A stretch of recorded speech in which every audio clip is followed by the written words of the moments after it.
When I turned 71, I had millions sitting in the bank. That's the year my only son died in a car crash. In one moment, everything I cared about vanished. At the funeral, 3 young women came up to me and shared something that would turn my world upside down. I'm thankful you're here. Stick with me until the end and drop the name of your city in the comments.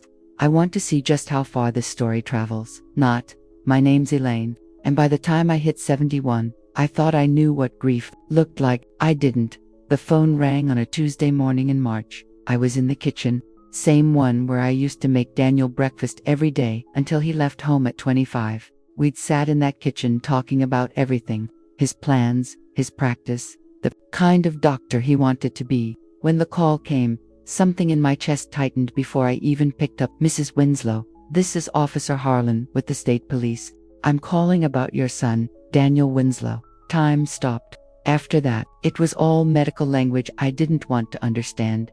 Impact. Non-responsive. I'm sorry for your loss. The officer's voice was gentle but removed, like he'd said those words too many times before. Daniel was gone. My only child. A brilliant man who'd made a name for himself in medicine. He never missed a Sunday call. Still sent me flowers on Mother's Day with handwritten notes, always neat, always thoughtful. Just like that, gone at 43 because someone ran a red light. I put the phone down and looked at my hands. Suddenly, they looked different, older, fragile in a way I hadn't noticed before. The quiet in the house had shifted too. It wasn't calm, it was hollow, the kind that settles into your bones. People always said I was lucky. Walter, my late husband, had a good eye for investments. I'd managed things carefully after he passed 8 years earlier. We'd built a life, millions in the bank, a beautiful home, everything we'd worked decades to secure. But what's all that worth when the one person you'd give it all to is no longer here? The days leading up to the funeral passed in a fog. Daniel's co-workers at the hospital stepped in and took care of the details. They spoke of him with such reverence, called him committed, compassionate, talked about the long shifts he pulled and how deeply he cared for every single patient. Dr. Whitaker mentioned it during the visitation, how Daniel never seemed to make time for himself, always putting others first, staying late, going the extra mile. We used to joke the hospital was basically his second home. I nodded and smiled, taking in the kind words, but inside, guilt sat heavy. Was Daniel working himself into the ground because he was lonely? Had I let him down as a mother? We talked every week, sure, but was that enough? Should I have pushed him to take time off, to find someone, to just live a little? The funeral was at St. Mary's, the same church where he'd been baptized.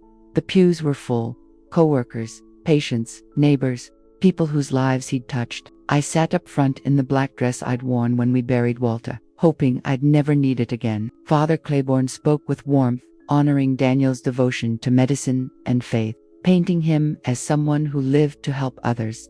I tried to hang on to his words, to the hymns, to anything that might pull me out of the numbness, but all I could think about was how empty the house would feel once I went back.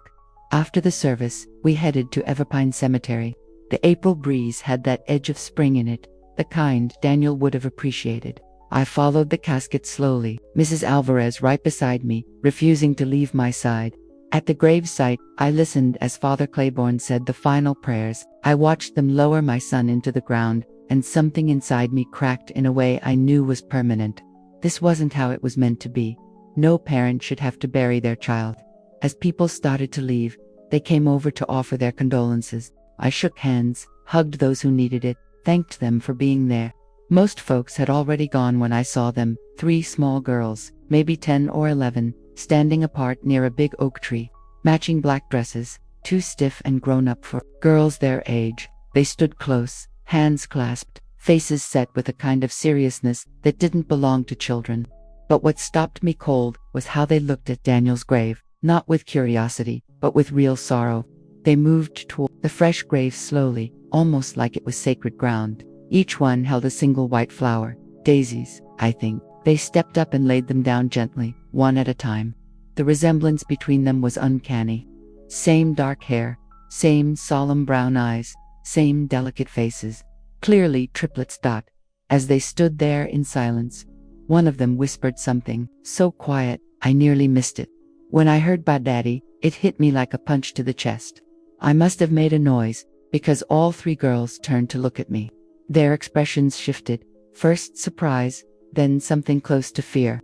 They didn't say a word, just turned and ran for the parking lot, still holding hands like they were afraid to let go. I stood there, stuck in place, watching them slip out of sight behind the cars. Did I hear that right? Did one of those girls really call Daniel Daddy? That couldn't be. Daniel didn't have kids. He'd never been married.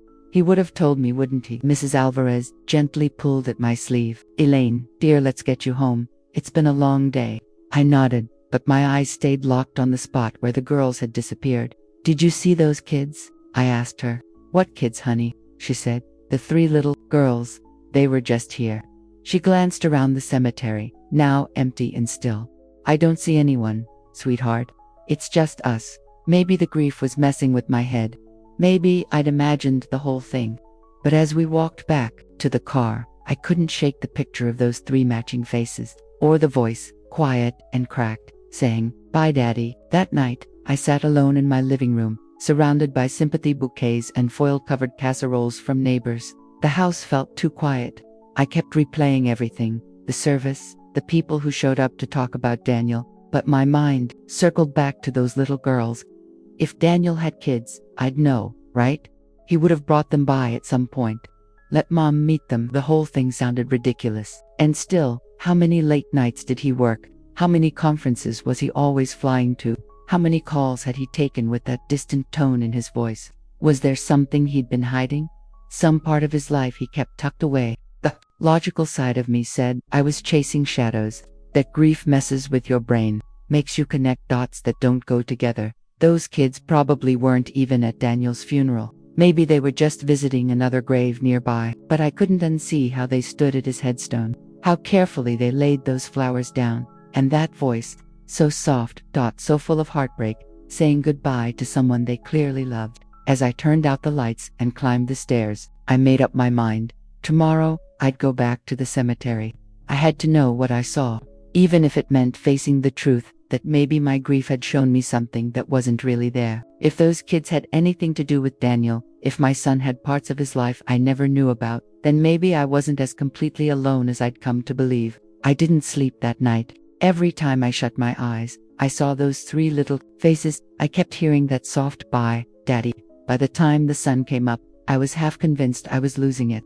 Grief can mess with your head, right? Make you think you're seeing things, hearing voices that aren't really there. Still, I couldn't stop going back to the cemetery. I started showing up every morning, right after breakfast. At first I told myself I was just visiting Daniel, bringing flowers, talking to him like people do when they visit graves, but really, I was hoping to see those kids again. A whole week went by, nothing but groundskeepers and a few older folks wandering around. I started thinking maybe I'd imagined the whole thing. Maybe Mrs. Alvarez had it right. Maybe the heartbreak and exhaustion had scrambled my brain. But that next Wednesday, around 10, I saw them again. I was down on my knees beside Daniel's grave, fixing the yellow tulip I'd brought. Yellow was always his favorite. When I stood and wiped the dirt off my jeans, I caught movement by that same oak tree where I'd first noticed them. Three small figures, dressed in school uniforms, navy skirts, white blouses, matching cardigans, walking slow toward Daniel's headstone, each holding a flower. The daylight made it easier to see them this time. They were identical, triplets, 10 years old, maybe, dark brown hair tied back into neat ponytails. Their faces were calm, serious even, as they came closer. They walked with a quiet care that didn't seem like something you'd expect from kids that age. I stayed still, barely breathing, scared I'd scare them off again. They each laid down a red carnation on the grave. One by one, they paused like they were saying something in their heads. Then the one in the middle spoke, soft, almost nothing. "We miss you, Daddy. Aunt Nadine says you're in heaven now." My chest clenched. There it was again. Daddy. This wasn't in my head. I must have moved, or made some noise, because all three turned and looked straight at me. Their eyes went wide, and for a second, nobody said anything. We just stared at each other, across the grave of my son. The one who'd spoken stepped forward. She looked like the one in charge. "Are you Daddy's mommy?" she asked, real careful. I couldn't say a word. I just nodded. My throat tightened too much to speak. The three girls looked at each other, clearly sharing some silent understanding. Then the same girl spoke again. "I'm Faith," she said, her voice polite but guarded. "These are my sisters, Hope and Joy. We were Daddy's girls. Hope and Joy." The names hit me like a jolt. I stared harder at each of them, trying to trace Daniel in their faces. And now that I was really looking, I saw it. The eyes. The way they tilted their heads when they were thinking, just like Daniel used to. "How old are you?" I finally managed. 10, Faith answered for all of them. "We'll be 11 in September." 10 years old. Daniel would have been 33 when they were born.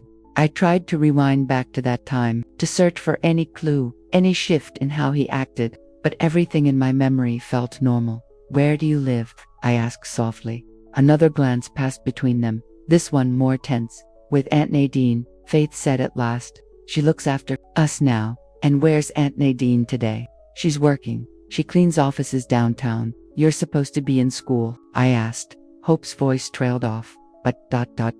We wanted to see Daddy," Joy finished quietly. It was the first time I'd heard her voice, softer than the others, almost like music. I looked at these 3 stunning girls, my granddaughters, apparently, and I felt something messy and overwhelming. Joy, confusion, anger that no one told me they existed, and sorrow that Daniel died before I could even meet them for real. "Does Aunt Nadine know you're here?" I asked. Faith shook her head. "She told us not to come anymore. She said it was too sad, but we needed to say goodbye." Hope added, "We didn't get to before he went to heaven." I crouched down so I was eye to eye with them. "What do you mean you didn't get to say goodbye?" "Daddy was supposed to visit that weekend," Joy explained, her eyes brimming. "But then Aunt Nadine got a call, and she started crying, and she told us Daddy had an accident." That same weekend, Daniel canceled our usual Sunday dinner, said he had something important, something that couldn't wait. "Did you see your dad often?" I asked carefully. "Every other weekend," Faith said. "Sometimes he'd take us to the park after school. He was the one who taught us how to ride bikes and make pancakes," Hope added. "He read to us too, really fun stories about princesses and dragons. And he always brought little gifts," Joy said, smiling softly. "Nothing expensive, just small things like coloring books, ribbons for our hair, and one time a puzzle with 100 pieces." I could feel the tears welling up. These girls clearly adored Daniel, and he'd been a part of their lives in ways I'd never even guessed. How had he kept something this big from me for 10 whole years? "Why didn't he ever bring you to meet me?" I asked, not sure I really wanted the answer. The girls exchanged a look, uncertain. "He told us," Faith said slowly, "that you were still really upset about Grandpa Walter passing, and he didn't want to make things harder for you." That didn't add up. Walter had died 8 years ago. I'd mourned him, of course, but I'd never hidden from the world. Daniel knew better than that. "Did he ever say anything else about me?" I asked, trying to stay calm. "He said you were the best mommy in the world," Hope said with a sincerity that hit me hard. "And that one day, when the moment felt right, we'd meet you, and you'd love us, too." And that was it. The tears came, and this time I couldn't hold them back. My son had 3 beautiful daughters, and he'd kept them from me. I didn't know why, and now it was too late to ask. And these little girls were just as lost as I was. "I would have loved you," I whispered. "I would have loved you so much." Faith stepped closer, and to my surprise, reached out and gave my hand an awkward little pat. "It's okay," she said, in that serious way she had. Daddy said sometimes grown-ups have to make tough choices to protect the people they care about. Before I could ask what that meant, a woman's voice rang out from across the cemetery. "Faith, Hope, Joy, what are you doing here?" A woman in her 50s was rushing toward us, her face tight with a mix of worry and frustration. She was slim, her graying hair pulled into a nonsense bun, dressed in plain, hard-working clothes. The girls instinctively stepped closer together, like they were bracing themselves, and it tore at me. "I'm sorry, Aunt Nadine," Faith said quickly. "We just wanted to visit Daddy one more time." The woman, Aunt Nadine, I gathered, reached us and immediately began fussing over them, as if checking for scrapes or bruises. "You can't just walk out of school like that," she scolded. "What if something happened to you? What if you got lost?" Then her eyes landed on me, and her whole demeanor shifted, her face tensed, guarded, almost afraid. "Who are you?" she asked, sharp and direct. I slowly got to my feet and wiped my eyes. "I'm Elaine Winslow, Daniel's mother." Nadine's face went pale. She glanced from me to the girls and back, clearly trying to gauge how much I already knew. "Come on, girls," she said quickly, grabbing Faith's hand. "You need to get back to school." "Wait," I said, stepping forward. "Please, I just found out about them. I need to understand." "No," Nadine said, pulling the girls in closer. "I'm sorry for your loss, Mrs. Winslow. I really am. Daniel was a good man. But these girls have already been through a lot. I'm their grandmother," I said, my voice steadier than I felt. "I have a right." "You don't have any rights here," Nadine snapped, her tone hard. "Daniel made his decisions for a reason. Don't make this any harder than it already is." She turned and started walking off, the girls trailing behind her, clearly reluctant. But Faith looked back, her little face twisted with confusion and sorrow. "Will we see you again?" she called. Before I could answer, Nadine rushed them into an old blue sedan and drove off, leaving me standing there by my son's grave with more questions than I'd ever had in my life. That night, I sat in my kitchen staring at a cup of tea I couldn't bring myself to drink, trying to wrap my head around what had just happened. Daniel had 3 daughters, 3 10-year-old girls who called him daddy and brought flowers to his grave. They lived with a woman named Aunt Nadine, who looked like she'd been dreading the day I found out they existed. And Daniel had told them I was still mourning Walter. Said he was shielding me from something he thought would hurt me more. None of it made sense. What could be so heartbreaking about having grandkids? What was so awful that Daniel had hidden his daughters from me their whole lives? I kept thinking about what Faith said. Daddy said sometimes, grown-ups have to make hard choices to protect the people they loved. What had Daniel been protecting me from? And more than that, what was I supposed to do now that I knew about them? One thing was clear, I couldn't act like I hadn't seen them. They were Daniel's girls, which meant they were my granddaughters. They were all I had left. Somehow, I was going to find out the truth. And somehow, I was going to be part of their lives, whether Nadine wanted me to or not. I couldn't just let this go. For 3 days after seeing them, I drove around town, scanning every street for that old blue sedan. I knew it probably wouldn't do any good. The city was too big, and I had no idea where they lived. But I couldn't just sit at home, pretending. It didn't eat at me. My granddaughters were out there somewhere, and I had no idea what kind of lives they were living. That Saturday morning, I tried a different angle. I drove over to Daniel's apartment complex, thinking maybe someone around there had seen or heard something about the girls. The building manager, Mr. Holston, had helped me pack up Daniel's things after the funeral. "Mrs. Winslow," he said as soon as he saw me walk into the lobby, "how have you been holding up?" "I'm hanging in there," I told him. "It wasn't exactly true, Mr. Holston. I actually need to ask you something. Did Daniel ever get visitors? Maybe kids?" He looked hesitant. "Normally, I wouldn't talk about tenants' personal business." "Please," I said. "It matters. I think they might be related." He glanced at the empty lobby, then lowered his voice. There were 3 little girls who came by now and then, always polite, kept to themselves. They usually came with an older woman, not elderly, but definitely past middle age. My chest tightened. How often did they stop by? "Every couple weeks or so," he said. "Sometimes Dr. Winslow picked them up. Sometimes they'd just show up here. Never any noise, never a problem. Sweet kids." "Do you know anything about the woman?" He shook his head. "She never talked much, but you could tell she was worn out, like life had her weighed down." That sounded a lot like the woman who'd told me she was Aunt Nadine. I thanked Mr. Halston and left, feeling like I was piecing together a picture that still didn't make full sense. That afternoon, I did something that wasn't exactly logical. I went back to the cemetery and waited. If the girls had snuck out of school before to see Daniel, maybe they'd come again. I parked under the trees where I had a view of Daniel's grave without drawing too much attention. I felt like I was creeping around, but I shoved the guilt aside. These were my granddaughters. I deserved to know them. After a couple hours, a blue sedan rolled in near the front gate. My heart jumped when I saw Nadine get out, followed by the 3 girls. They weren't in uniforms this time, just regular weekend clothes, jeans, sweaters, nothing flashy but well kept. I waited until they'd been standing at the grave, a few minutes before I made my way over. Slow and careful, so I wouldn't spook them. Nadine noticed me first and immediately stiffened. "Mrs. Winslow," she said, stepping in front of the girls like a wall. "What are you doing here?" "Same thing you are," I said, keeping my voice calm. "Visiting my son, Faith." hope, and joy peeked around her, their faces curious but guarded. And in that moment, I saw it, their connection to Daniel written all over them. They had Daniel's eyes, no doubt about it. And something in the way they carried themselves reminded me of how he was at that age. "We brought Daddy some new flowers," Joy said softly, holding up a small bunch of wildflowers. "We picked them ourselves. They're beautiful," I told her, and I meant it. I'm sure he'd really like them. Nadine stayed stiff, looking like she was one step away from walking out, but there was something in her face, maybe just being worn down, or like she'd been holding everything together too long and was running out of hands. "Nadine," I said gently, "can we talk for just a few minutes?" "There's nothing to talk about," she answered, but it didn't sound convincing. "Please, I just want to understand. These girls are Daniel's daughters, which means they're my granddaughters. I'm not here to stir anything up.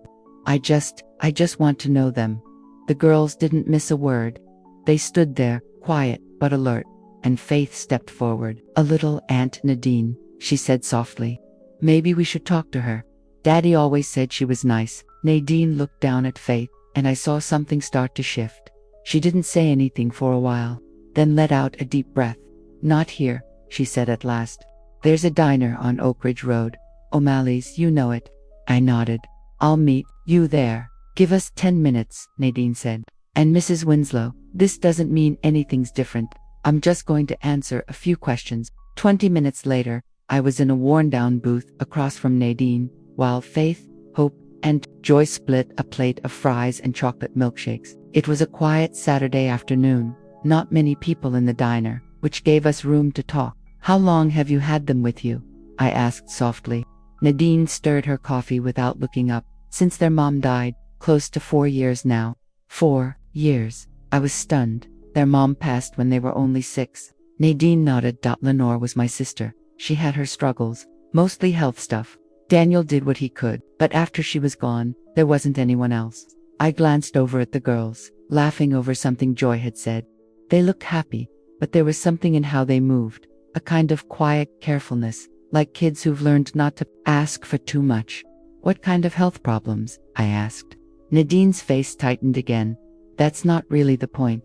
Look, Mrs. Winslow, I get that you want answers, but some things aren't up for discussion. I'm their grandmother," I said, keeping my tone steady. "If there's a health issue I need to be aware of."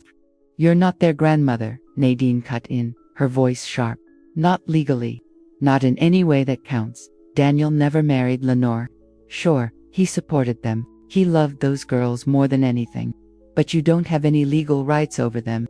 The words hit hard, but I could see past her anger. She was scared, doing what she thought she had to do to protect them. "I'm not trying to take them away from you," I said, quietly. "I can tell how much you care about them, but Nadine, I'm 71. Daniel was my only child. They're all I've got left." Nadine stared at me for a long moment, and I saw something change in her eyes. Maybe she heard the loneliness in my voice.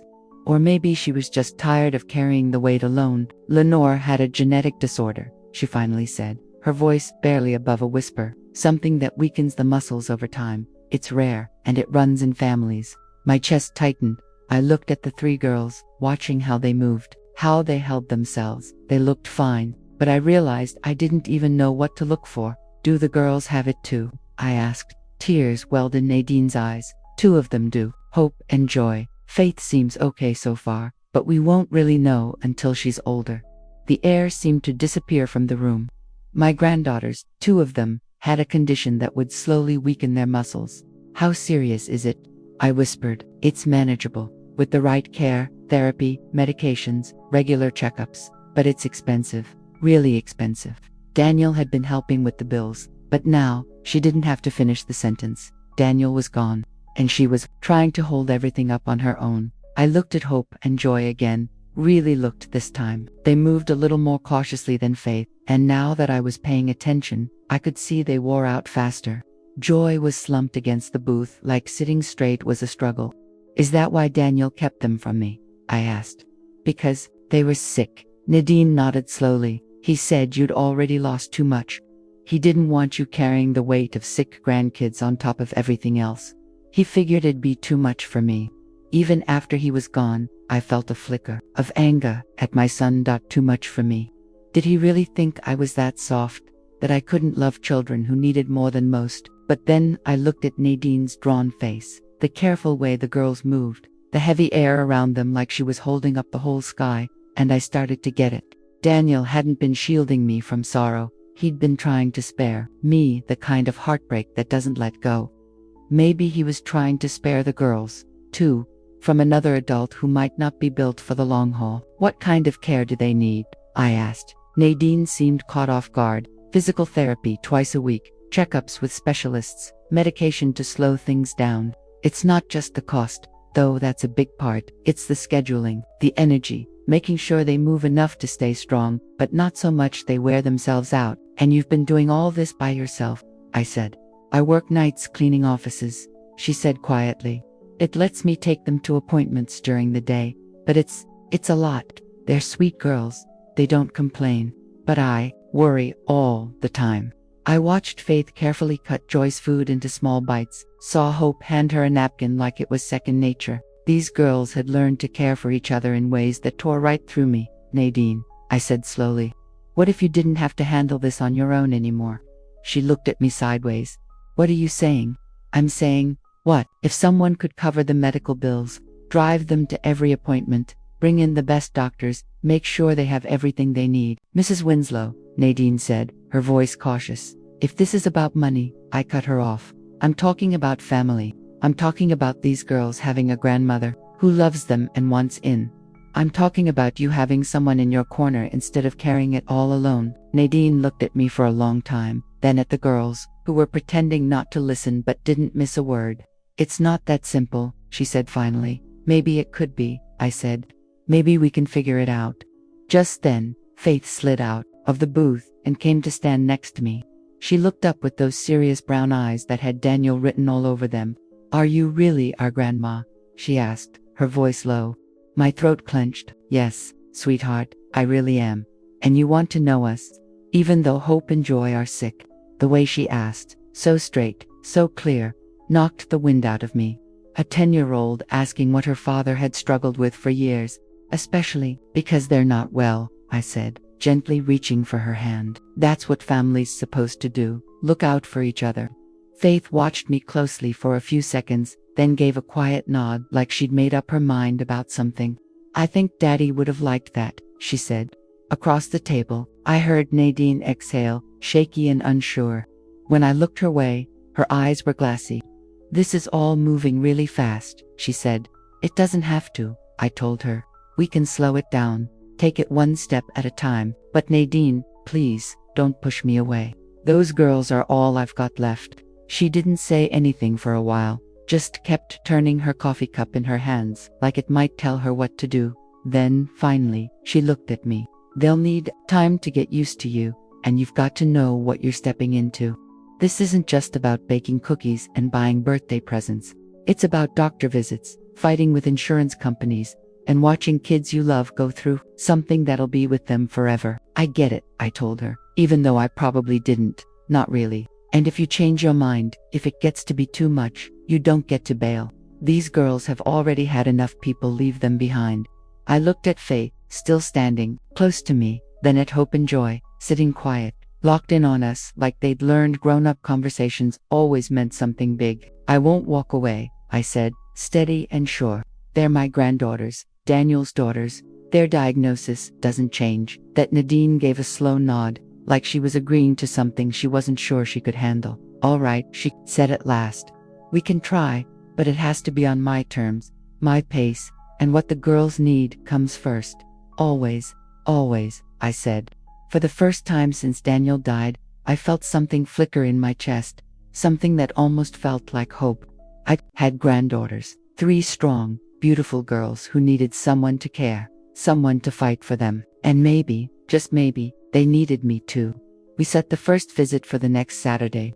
Nadine made it clear it had to be at their place, their space, and I respected that. I was nervous as hell driving through that quiet neighborhood, double-checking the house numbers, until I found theirs. A small, tidy bungalow with a front yard full of blooming spring flowers. Nadine opened the door before I even knocked. She looked just as anxious as I felt but stepped aside so I could come in. Girls, she called out. Mrs. Winslow is here. The House was tight but clean, filled with furniture that had clearly been passed down but cared for all the same. Kids' drawings filled the fridge door, and a neat row of backpacks sat by the front entrance. The place looked lived in, full of warmth and everyday life. Faith showed up first, like she usually did. I was starting to catch on to that. Hope and Joy followed, hanging back a bit, suddenly bashful. "Hi," I said, not sure how to act. What's the right way to greet grandkids you didn't even know existed? "Hi, Grandma Elaine," Faith said. And the word hit me hard. We'd settled on that name during our call earlier that week. The girls had picked it themselves. "We made cookies," Joy said, stepping forward with a plate. "Chocolate chip." Aunt Nadine helped. "They're beautiful," I told her, taking one. They were a little misshapen, with more chocolate than dough, but they tasted perfect. Nadine motioned toward the living room. "Want to sit down? The girls have some things to show you." We got comfortable on the couch, with Faith on one side of me and Hope on the other. Joy curled up in the armchair across from us. Nadine stayed standing, keeping watch. "We made you a book," Hope said, pulling out something made of construction paper and yarn. "It's about our family." I opened it carefully. The first page was a crayon drawing of a man labeled Daddy. He was tall and skinny with brown hair and a huge smile. The next page showed 3 little girls holding hands, their names written above their heads. "That's us when we were 7, Faith said, pointing. "That's when we all learned how to ride bikes. Daddy taught us at the park." We flipped through the pages, their life unfolding in marker and crayon. There was Mommy, a woman with long dark hair, who was there at the beginning, but vanished after a while. There was Aunt Nadine in her work clothes, always drawn with arms open wide, and there was Daniel, showing up on nearly every page, cooking with them, reading stories, pushing swings. "Daddy said you lived far away," Joy said while I looked at a picture of Daniel and the girls around a birthday cake, "but that maybe someday we'd meet you." "I didn't live far," I said quietly. "I just didn't know about you, but I wish I had. I would have loved to be part of all this." Hope leaned into me as we kept turning pages. She was smaller than her sisters, and it looked like she tired more easily. Even sitting still, she leaned on me, like just staying upright took work. "Are you really rich?" Faith asked suddenly, with that blunt honesty only kids have. "Faith," Nadine said sharply, but I raised a hand to stop her. "It's all right. Yeah, I guess I am. Your grandfather and I were always pretty cautious with money, and when he passed, he made sure I'd be taken care of. Daddy told us sometimes rich folks don't like people who don't have much," Joy said plainly, "but he said you weren't like that." "He was right," I said, though I couldn't help but wonder what made Daniel bring that up with them. Having money doesn't make you better or worse than anyone else. It just means you've got a different set of responsibilities. "What kind of responsibilities?" Hope mumbled, already half asleep. I tried to put it in a way a 10-year-old would understand. "Well, if you've got more than you need, I think it's on you to help people who don't. Kind of like how you 3 always look out for each other." Faith gave a serious nod. "That makes sense." We spent the next hour flipping through old photo albums Nadine had pulled out. There were pictures of the girls at all different ages, always together, and usually with Daniel. He was teaching them how to garden, taking them to the zoo or museums, helping them with homework at the kitchen table. What really caught my eye was how light he looked in those moments. There was something in his face, a kind of ease I hadn't seen in him for years. Not that he seemed unhappy when we were together, but there was something freer about him in these photos. Just plain joy, no holding back. "He really did love you all," I said, looking at one where all 3 girls were on top of him, laughing like they couldn't stop. "He said he loved us as much as all the stars in the sky," Joy said, "and that even if we couldn't see him, he was always thinking about us." I felt the sting of tears, but held them back. This wasn't the moment for that. As the day went on, I started noticing the things Nadine had mentioned about Hope and Joy. They wore out quicker than Faith, and their movements weren't quite as steady. When they played a jumping game, Hope had to stop to rest just a few minutes, and Joy's hands shook a bit when she was focused on coloring. But what really got me was how easily Faith looked after her sisters. She made sure Hope had a pillow behind her. She handed Joy the crayon she was struggling with, and she did it without fuss, like it was second nature. These girls had learned how to be a unit in a way that was both beautiful and hard to watch. Around 4, Joy seemed to run out of steam. She curled right up in my lap like it was the most normal thing in the world. Someone's fading, Nadine said, and Joy mumbled, I'm not tired, even as her eyes started closing. It's okay to be tired, sweetheart, I said as I ran my fingers through her hair. It was soft and fine, just like Daniel's had been when he was little. Will you tell us a story? Pope asked, curling up closer on the couch. I glanced at Nadine, and she gave me a small nod. What kind of story do you want? I asked. Tell us about when Daddy was a kid, Faith said. And just like that, I was back in the past. Pulling up pieces of Daniel's childhood, I told them how he used to collect bugs in jars, which always made my skin crawl. How he once tried to give the cat a bath and ended up dripping wet. How he learned to cook by dragging a chair into the kitchen and standing beside me, claiming he was big enough to help. The girls listened like they were watching a movie, wide-eyed and quiet, especially when I told them how Daniel decided he wanted to be a doctor after our old neighbor, Mr. Peterson, had a heart attack. Daddy said he wanted to help people feel better, Hope murmured, already getting sleepy. He did help people, I told her. He was a great doctor, and he was a great dad to the three of you. By the time I finished, Joy was sound asleep in my lap, and Nadine walked over gently. I should lay her down, she said softly. Can I carry her? I asked. Nadine hesitated, then gave a quiet yes. I picked Joy up carefully, surprised by how light she was. She shifted a little in my arms, but didn't wake. I followed Nadine down the hallway to a small bedroom. 2 sets of bunk beds lined the walls, and the room was covered in drawings and little crafts. Everything was tidy but clearly lived in. I laid Joy down on the lower bunk, and Nadine tucked her in with a soft blue blanket. She naps most afternoons, she whispered. The condition makes her tire easily. When we got back to the living room, Faith and Hope were flipping through more photo albums. Can we show her the videos? Faith asked Nadine. Videos? I asked. Nadine looked unsure. Daniel used to record messages for them when he couldn't be here. I don't know if, please, Hope said. I want Grandma Elaine to see them. Nadine gave in with a quiet sigh and pulled a tablet from the drawer. She scrolled through the files and tapped one. Daniel's face lit up the screen, and my heart nearly stopped. He was sitting in what looked like his apartment, smiling straight at the camera. Hi, my beautiful girls, his voice said. I'm sorry I can't be there with you today, but I wanted to tell you a story. For the next 10 minutes, we watched Daniel spin a fairy tale about 3 princess sisters who had to team up to save their kingdom. He changed his voice for each character and made goofy faces that had Faith and Hope giggling, even though it was clear they'd watched this one 100 times. When the story ended, Daniel's face grew more serious. Remember, he said, looking right into the camera, you 3 are the most important things in my whole world. I love you more than every star in the sky, and nothing will ever change that. Be good for Aunt Nadine. Take care of each other. And remember, Daddy's always thinking about you. The video ended, and none of us said a word. I was crying, and I didn't bother hiding it. He recorded a bunch of those, Hope said softly, for when we missed him too much. He was a really good daddy, Faith added, resting her head on my shoulder. Yeah, I said. He really was. Nadine took a seat across from us, and for the first time since we met, she didn't have her guard up. This is tough on me, she said. I've been their whole world these past 4 years. The thought of sharing them, it's scary. I'm not trying to take them away from you, I told her.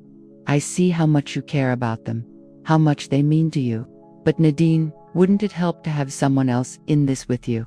She didn't answer right away. Their next medical checkups are coming up. Hope needs to see the neurologist, and Joy's due for her physical therapy evaluation. The insurance company is pushing back on some of it. What if I handled that? I asked. What if we found them the best doctors, the best treatment, and stopped worrying about what the insurance would or wouldn't cover? I can't just let you pay for all of it, Nadine said. That wouldn't be right. It's not about what's right, I said. It's about what family does. These girls are Daniel's kids. They're my granddaughters. Taking care of them, it's something I want to do. Faith had been listening, giving us the same focused attention she always did. Aunt Nadine, she said quietly, maybe getting help would be good. You've seemed really tired lately. Nadine looked at her, surprised, and it hit me how much these girls picked up on, how tuned in they were to what we were all feeling. We just don't want you to be so tired and upset all the time, Hope said. Maybe Grandma Elaine could make things a little easier. Looking at those two little girls trying to take care of the woman who'd been doing everything for them, something changed inside me. This wasn't just about gaining granddaughters or keeping Daniel's memory alive. This was about stepping up for a family that needed it. What if we took it slow? I said. What if I just helped out with these next appointments, see how it goes? Nadine looked at both girls. They nodded, a little hopeful, and then she turned to me. I could see the fear in her eyes, but also something that looked like relief. All right, she said, we'll try that. Later that day, when I was getting ready to leave, Joy woke up from her nap and insisted on walking me to the door. All three girls hugged me goodbye, and just before I stepped outside, Faith slipped a folded piece of paper into my hand. She leaned in and whispered, "It's my phone number, in case you ever want to call us." I looked down at the numbers she'd written, each one carefully shaped in a 10-year-old's hand, and something in my chest gave way. "I'd really like to call you," I whispered back. On the drive home, I kept replaying the day in my head. These kids weren't just getting through hard times, they were learning how to face them side by side, and that made all the difference. They were Daniel's daughters in every way that counted. His love had shaped them, even if he could only love them from the sidelines. What stuck with me most wasn't just how easily we fit together, it was how natural it all felt. Nothing forced, nothing awkward, it felt like family. That night, I dialed the number Faith had given me. Nadine picked up, and when I asked for the girls, she passed the phone without hesitation. "Grandma!" "Eleni." Joy's voice rang through the speaker, bubbling with excitement. "Did you make it home okay?" "I did, sweetheart. Thank you for such a great afternoon. Will you come see us again?" Hope chimed in. "As often as you'll let me," I told her, and I meant it. No matter what came our way, doctor visits, fights with the insurance company, the hard days I hadn't seen yet, I was in it with them. They were mine now. That's what family does. And I knew it was what Daniel would have wanted, even if he hadn't been brave enough to make it happen himself. 3 weeks into our new rhythm, I thought I was getting a grip on what Hope and Joy were up against. I'd been with them at physical therapy, watched them take their meds, started recognizing when they were running on empty. I even began digging into the specifics of their type of muscular dystrophy, trying to wrap my head around what we were dealing with. But I wasn't ready for what Dr. Ellison told us during what I thought was just a routine visit. "I need to go over some results," she said, settling behind her desk while Nadine, the girls, and I crowded into the small exam room. Hope and Joy were off to the side coloring, quiet, while Faith sat between them, alert and protective. The genetic tests we ran last month gave us some key details. Dr. Ellison went on, voice steady. "As we thought, both girls carry the markers for the muscle condition. But there's more." Nadine leaned in, her expression tight. "What kind of more?" "It looks like the condition is progressing faster than we initially believed. Without treatment, both girls could lose a lot of mobility in the next few years." The room fell silent, except for the soft scratch of crayons moving across paper. I couldn't catch my breath. "What kind of treatment are we talking about?" I managed to ask. "There's a trial going on at Johns Hopkins," Dr. Ellison said. "It's showing real promise for kids with this specific gene mutation, but it's intense. The girls would have to be there for a few months, maybe more." Nadine's voice dropped to almost nothing. I don't have the kind of support for something like that. Most of the medical costs would be covered," Dr. Ellison said gently, cutting in. "But you'd still be looking at living expenses, time off work, and figuring out how to move temporarily." I glanced at Hope and Joy, both still wrapped up in their coloring books, totally unaware that their lives were being discussed right there at the table. Faith, though, had stopped coloring. She was listening, locked in. "What if they don't get the treatment?" I asked, though I didn't want to hear the answer. "It'll keep getting worse. Within 5 years, maybe sooner, they'd probably need wheelchairs, and their life expectancy." Dr. Ellison paused. "It'd be a lot shorter." Nadine let out this small, shattered sound. I reached for her hand. It was shaking. "And with the treatment," I asked, "early results look good. Some kids have made serious gains. Others, the disease just stopped progressing. It's not a cure, but it could mean decades of mobility, of being able to live on their own." Faith had put her crayon down. She was staring straight at the doctor, her big brown eyes dead serious. "Are you talking about Hope and Joy?" she asked, voice low. Dr. Ellison looked over at Nadine, who gave a slow, reluctant nod. We'd decided early on the girls deserved to be in the loop in a way that made sense for their age. Yes, honey, it's a special program that could help them stay stronger for longer. Would they have to leave? Faith asked. I heard the fear in her voice. For a while, yeah, but not by themselves. Someone would need to go with them. Faith turned to Nadine, her face older than her 10 years. Aunt Nadine can't take off work that long. Faith, Nadine started to say, but Faith just kept going. With the kind of blunt honesty only a kid who's lived through hard things can pull off, and we don't have the money anyway. I heard you last week, arguing with the insurance lady on the phone. Hope looked up from her book, realizing something was off. Are Faith and I gonna get worse?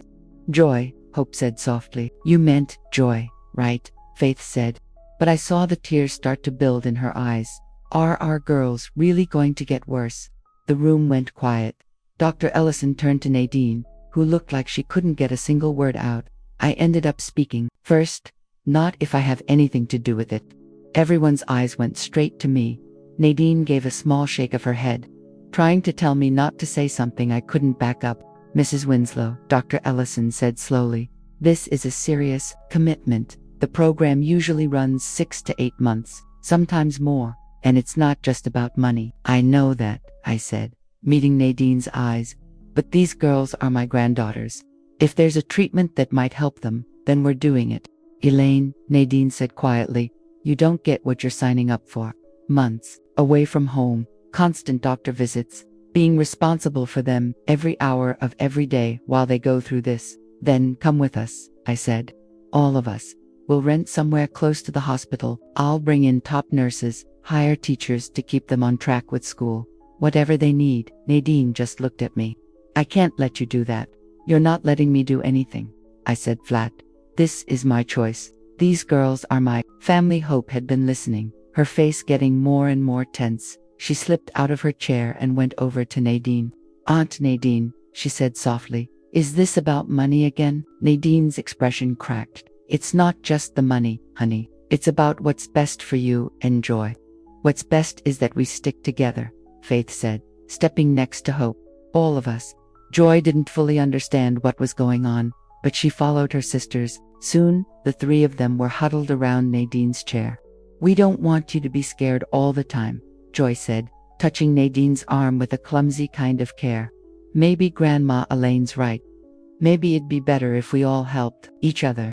I watched them and felt something split inside me, a mix of pride and sorrow. These kids had learned how to take care of others when they should have been worrying about school and recess. Dr. Ellison, I asked, how long do we have to decide? Enrollment starts in 8 weeks. I'd need the application in 2 weeks. To make the cut, I looked at Nadine. She was still sitting there, 3 little girls holding on to her like she was their anchor. What do you need to make the call? Nadine didn't answer right away. She sat there for a long time, silent. Finally, she looked up at me, her eyes wet with tears. I need to know you really get what you're signing up for. This isn't just covering medical bills.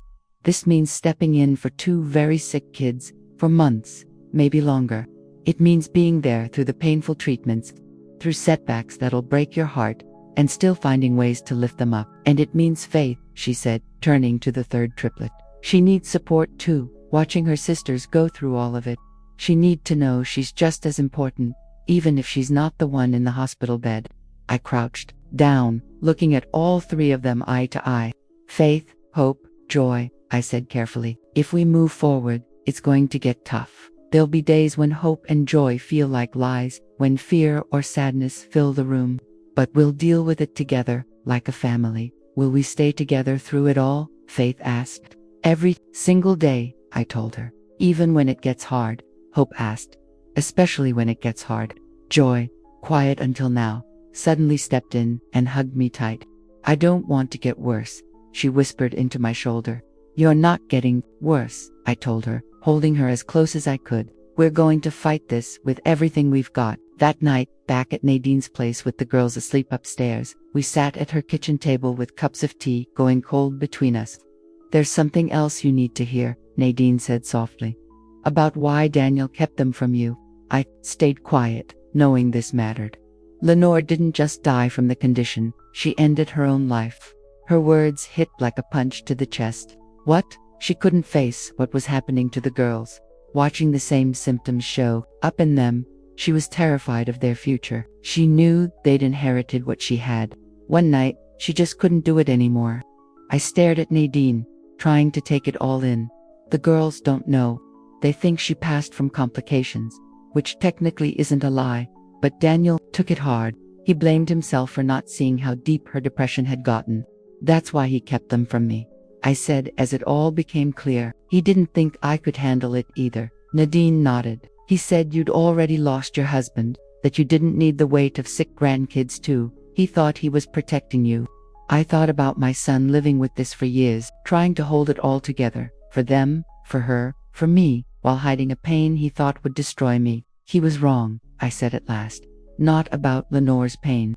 What happened was awful and real, but he was wrong about me. I would have stepped in. I would have stood by them, all of them. Maybe, Nadine said, but you can't hold it against him for trying to shield you. Sometimes love means making impossible choices to protect the people who matter most. I sat there in that little kitchen, thinking about the secret videos Daniel had made for the girls, how carefully he'd built a stable life for them while keeping me at a distance, how he picked up extra shifts to cover their medical bills, and never once mentioned the pressure he was under. Nadine, I said after a while, I want to start this treatment program, not out of guilt over what Daniel did, but because those girls deserve every shot we can give them. She looked at me for a long time. This is going to turn your whole life upside down. You're stepping away from being a wealthy widow with no obligations into becoming a full-time caregiver for 3 kids. 2 with serious health issues. My life shifted the day I saw them standing at Daniel's grave. Everything after that has just been about figuring out how to move forward. Nadine smiled. The first time since we'd left the clinic. All right, she said. Let's go for it. Let's give them every chance we can.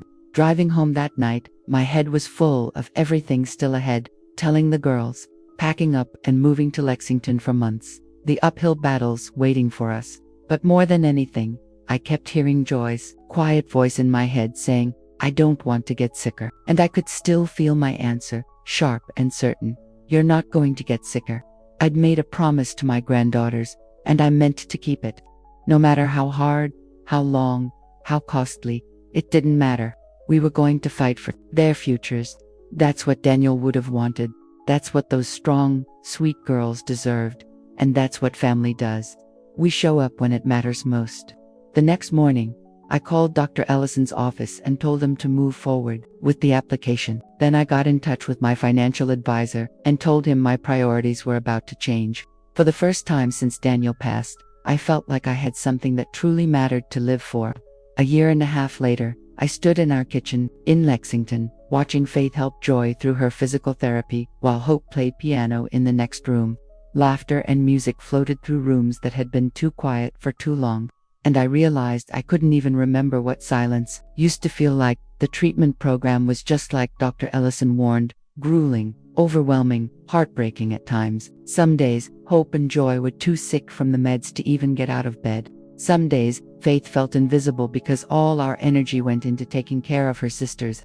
There were days when Nadine and I were so wiped out we could barely string a thought together. But there were others, too. Days when Hope's strength tests showed signs of getting better. Days when Joy could walk a little farther than the week before. Days when all 3 girls cracked up over something so silly we forgot all about lab results and doctor appointments. Grandma Eleni, Joy called out while stretching on the rug. When Faith and Hope turn 11 next month. Can we have the party here? Of course, sweetheart, I said, still adjusting to how easily being a grandma had slipped into who I was. What kind of party are we thinking? A pizza party. Faith jumped in without missing a beat. With extra cheese and those tiny sausages. Pepperoni, Hope corrected from the piano bench. They're called pepperoni. I smiled. That constant back and forth between them had become one of my favorite parts of watching them grow up together. Over these last few months, I'd figured out Faith was the one with a plan. Hope was the one with big ideas. And Joy was the one holding it all together. Nadine showed up in the doorway just then, back from her new job at the hospital, working in the patient advocacy office. Dr. Ellison had helped her land it, and now Nadine was putting her experience with hospital red tape to good use, helping other families make sense of it all. More than that, It gave her something outside of caregiving, a reason to feel useful. "How was therapy today?" she asked, taking the coffee I handed her. "Joy walked 3 more steps than yesterday," Faith said proudly, and Hope played that tough song all the way through without stopping. Progress wasn't fast, but it was steady. Hope's condition had leveled out completely, and her muscle strength was actually better now than when we began. Joy's gains were slower, but she kept proving every gloomy medical prediction wrong. More than that, both girls had learned their diagnosis didn't own them. Hope was turning into a serious piano player, something she'd never had the energy for before. Treatment. Joy had found a knack for telling stories and was already talking about writing books someday. "About the party," Nadine said, easing into her chair at the kitchen table. "Dr. Ellison called today. She wants to include the girls in a case study about the treatment." "What does that mean?" Faith asked, instantly tuned in to anything about her sister's health. "It means Hope and Joy are doing so well that other doctors want to learn from their progress," I said. "To help other kids going through the same thing." "Would we have to do anything different?" Hope asked, pausing at the piano keys. "Just a few more tests and interviews," Nadine said. "Nothing scary or painful. They just want to see how great you're both doing." The girls looked at each other with that silent back and forth they'd mastered years ago. "If it helps other kids," Joy said at last, "we should do it." "Definitely," Hope added. "Right, Faith?" Faith gave a serious nod. We all remembered how terrifying it was when we first learned about the treatment. If we could make it a little less scary for other families, then we had to try. Watching them, I felt that same tangled mix of pride and ache I lived with nearly every day. These girls had grown into compassion and resilience through things most kids their age never face. And while I admired that strength, part of me just wished they could be carefree 10-year-olds for once. That night, once the girls were asleep, Nadine and I took our usual spot on the front porch of the Lexington house.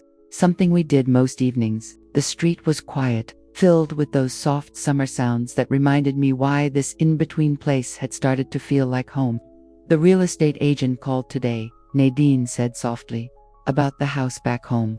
We'd kept her place rented since coming to Lexington, but it was sitting empty now. Time was running out to choose, go back or make this permanent." "What are you leaning toward?" I asked. Nadine didn't answer right away. She stared out at the street, where a few kids were still chasing a kickball in the fading light. "The girls are settled now. They've got friends. They know their way around. Hope's piano teacher thinks she's good enough to apply to the conservatory program. Joy's all in on that creative writing class. And Faith," I said. "Faith keeps asking if we're staying. She wants to try out for the debate team next year." Nadine smiled. "She's got Daniel's need to argue," and she did. Over the past months, I'd seen Daniel's spark in all 3 of them. Faith had his stubborn focus and deep sense of duty. Hope carried his quiet drive and constant push for perfection. Joy mirrored his sunny side, always looking for something good, in the middle of everything. "And you?" I asked. "What do you want?" Nadine looked at me, a little caught off guard.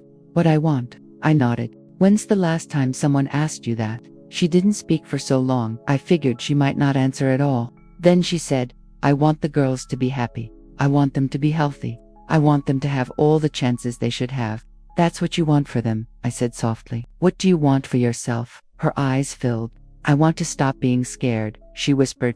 "For 4 years, I've gone to bed every night afraid I'm not doing enough, that I'm letting them down somehow. For the first time, since Lenore passed, I don't feel like I'm carrying this weight by myself anymore." I reached out and held her hand. "You're not carrying it alone. You haven't for months now." "I know," she said. "And that terrifies me too. Because what if something happens to you? What if you decide this is just too much? Those girls have already lost more than enough." It was something we'd been circling for months without ever saying out loud. Nadine's fear of being left behind was just as real as the girls' doctor visits and prescriptions. "Nadine," I said, steady and clear, "I'm not going anywhere. These girls are my family now. You're my family now. Whatever comes, we face it together." She gripped my hand like she meant it. "So we're staying in Lexington. If that's what's best for the girls, then yes, we'll make it official." The next morning, I found myself in a spot I'd never imagined, letting 3 10-year-olds help me make a huge life decision. We sat around the breakfast table, pancakes on our plates, orange juice in our cups, and I laid out the options. "We can stay here in Lexington for good," I told them. or we can go back to Aunt Nadine's and come here for your appointments. It's up to you. What do you want to do, Grandma Elaine? Faith asked. I want whatever makes the three of you happiest and healthiest, I answered, meaning it. But you had a whole life before we came, Hope said with that serious way she always had of thinking. Don't you miss your old house, your friends? I wasn't ready for that. Did I miss that old life? The big, echoing house? The long, quiet days where all I had to do was manage money and show up for charity luncheons. Did I miss it? I finally said, I miss your dad. I miss feeling like I still had people in the world, but I don't miss being alone. Joy hadn't said much that morning, but I noticed her watching me, thoughtful in a way that reminded me too much of Daniel. Grandma Laney, she asked gently, before you found us, were you lonely? The question hit me hard. Yes, sweetheart. I was very lonely, and now, I looked at the three of them sitting there, these incredible kids who had changed everything about my life. Now, I wake up every morning excited to see what you three are going to do. Now I've got piano recitals to go to, therapy appointments to drive to, homework to help with. Now I've got people who need me, and people I need. So we're not as lonely anymore.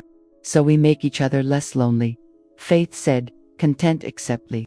Then we should definitely stay together. Joy said, certain families should stick together, all of us. Hope asked, turning to Nadine. All of us, Nadine echoed. If Grandma Elaine's really okay with three loud girls taking over her world, I can't imagine wanting anything more, I said. And I meant every word. That same afternoon, with Hope at piano, Joy at her writing workshop, and Faith at soccer practice, Nadine and I went to a local real estate office to check out homes for sale nearby. Our rental was too small, and if we were staying for good, we needed something bigger. Check this one out, Nadine said, pointing at a listing, 5 bedrooms, 2 offices, and a music room. I looked through photos of a big colonial just a few blocks from where we lived now. The backyard was huge, perfect for the girls. The kitchen was big enough for us to cook together. Best part, it was close enough to the hospital for Hope and Joy's follow-up visits. It's perfect, I said. It's pricey, Nadine pointed out. It's family, I said back. 6 months later, I stood in that same kitchen, and this time, it was ours for real. The girls had put their own touches on their rooms. Nadine had turned one office into a study space where she was taking night classes to become a certified patient advocate. I'd made the music room into a library where we read every night. The walls were covered with the girls' artwork, pictures from our time around Lexington, and school report cards showing they were thriving. Hope's piano sat in the corner where she practiced every day, just as focused as Daniel had been in med school. Joy's stories were pinned to a bulletin board, each one more imaginative than the last. Faith's debate trophies lined the mantel, next to pictures of all of us together. But the thing I loved most was quiet and small, a framed photo on my nightstand. Daniel and the girls, years ago, all curled up around him like a pile of puppies while he read to them. Everyone's laughing, and the look on my son's face, it says everything. I finally got why he'd kept them from me. He wasn't shutting me out, he was trying to spare the people he loved from a kind of pain he thought might break them. He misjudged what I could take, but he knew exactly what was worth holding on to. That night, we sat around the table arguing over whether pineapple belonged on pizza. Faith and I were a hard no. Hope and Joy loved it. Nadine stayed neutral but always ordered Hawaiian. And in that moment, I felt something I hadn't since Walter passed, complete peace. These girls hadn't just given me granddaughters, they gave me meaning, laughter, new adventures, and a kind of noisy, messy, beautiful family life I didn't know I'd been missing. Hope and Joy's health challenges had taught me that love wasn't just about being there for the easy stuff, it meant showing up when things got tough too. Faith's fierce loyalty to her sisters showed me what real strength looked like, and Nadine had become the daughter I never had. Someone who proved that family isn't always about blood, it can be about choice. Grandma Laney, Joy said, pulling me out of my thoughts. You've got a weird smile. What kind of weird? I asked. Happy, weird, Hope chimed in. Like when we brought you breakfast in bed on your birthday. I was just thinking about how much I love our family, I said, keeping it simple. Even when we're loud and arguing over pizza, Faith asked, grinning. Especially then. As we cleared the dishes, I thought of Daniel and wished he could see them now. His daughters were thriving, becoming strong, kind young women who met life's obstacles with grit and stood by each other without question. They had the medical support they needed, the education they deserved, and most of all, they were surrounded by people who loved them without conditions. Maybe Daniel had tried to protect me from pain, but what he didn't know was that loving these girls, despite the hard hospital visits and all the unknowns, had filled my life with more joy than I ever expected. I stepped into their world as a heartbroken mother, carrying nothing but money and emptiness. They turned me into a grandma with a purpose, someone who belonged, someone with a reason to look ahead. 3 little girls had whispered by Daddy at a gravesite, and somehow, that moment opened the door to something none of us could have planned. A new life. Not the one I imagined, but far better than the one I was living. Every single day, I'm thankful love found us right when we needed it. We don't tell this to judge, but to offer a moment of reflection. How many mothers are silently suffering inside their own homes? And truly, if it were you in my place, what would you do? Would you stay silent to keep the peace, or speak up to reclaim your life? I'd love to hear your thoughts, because every story is a candle, lighting the way for someone else. God bless, and I believe courage leads us to better days, while you wait for those days. I've left 2 other stories on the screen, our most beloved ones. I know they'll surprise you. Thank you for staying until the very end.